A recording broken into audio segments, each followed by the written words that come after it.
ternyata para salaf dahulu mereka memiliki perhatian besar dalam belajar sirah Nabi sallallahu alaihi wasallam. Seperti dinukilkan dari Ali Zainal Abidin, yaitu cucunya Ali bin Abi Thalib, yaitu Ali bin Husain bin Ali bin Abi Thalib radhiyallahu ta'ala anhum ajma'in. Beliau pernah berkata, "Kunna nu'allamu maghaziyan Nabi sallallahu alaihi wasallam wa sarayahu kama nu'allamu surata minal Qur'an." Kami dahulu diajari, ya, kami dahulu diajari oleh orang tua kami, oleh para ulama kami tentang sejarah Nabi sallallahu alaihi wasallam, tentang peperangan-peperangan Nabi sallallahu alaihi wasallam, sebagaimana kami diajari tentang Al-Qur'an, ya. Jadi mereka dahulu diajari tentang sirah Nabi sebagaimana diajari tentang Al-Qur'an. Kita tahu kalau seorang guru mengajarkan Al-Qur'an, maka dia sangat perhatian bagaimana sang anak bisa mengerti tentang Al-Qur'an, menghafal Al-Qur'an, mempelajari ayat-ayatnya, mempelajari tafsirnya. Demikian juga kami diajari tentang sirah Nabi sallallahu alaihi wasallam. Jadi perhatian para salaf tentang sirah luar biasa. Mereka mengajarkan sirah sebagaimana mereka mengajarkan Al-Qur'an.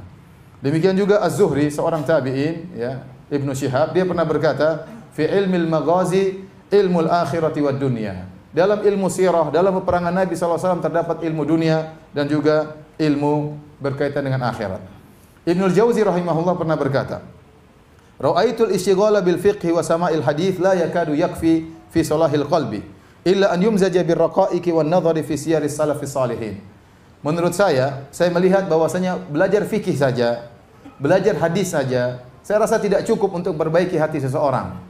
Ya, kalau orang hanya belajar fikih, belajar hadis saja, terkadang ya dia kaku, terkadang hatinya keras, ya. Ya, belajar fikih, belajar khilaf, terkadang hatinya keras.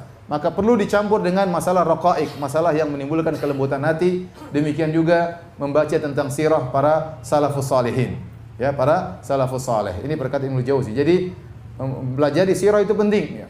Tatkala kita belajar tentang sirah, kita lihat bagaimana perjuangan para sahabat, bagaimana perjuangan Nabi sallallahu alaihi wasallam, maka ini menggerakkan hati kita untuk semangat beribadah. Semakin meyakinkan kita bahwasanya kehidupan dunia hanyalah sementara, ya. Bagaimana perjuangan mereka dan membuat kita tidak ujub, tidak bangga. Kita tahu ternyata kita tidak ada apa-apanya dibandingkan dengan para salaf dahulu, ya. Dan banyak pelajaran yang bisa kita ambil dari mempelajari sejarah orang-orang terdahulu. Beliau juga berkata, Ibnul Jauzi rahimahullah, "Wa aslul usuli al-ilmu." Pokok dari segala yang pokok adalah ilmu. Wa anfa'ul ulumi, dan ilmu yang paling bermanfaat, an-nadharu fi siyari Rasul sallallahu alaihi wasallam, dan ilmu yang paling bermanfaat adalah mempelajari sirah Nabi sallallahu alaihi wasallam. Ini yang berkata Ibnul Jauzi, ya. Dia berkata ilmu yang paling bermanfaat adalah mempelajari sirah Nabi sallallahu alaihi wasallam.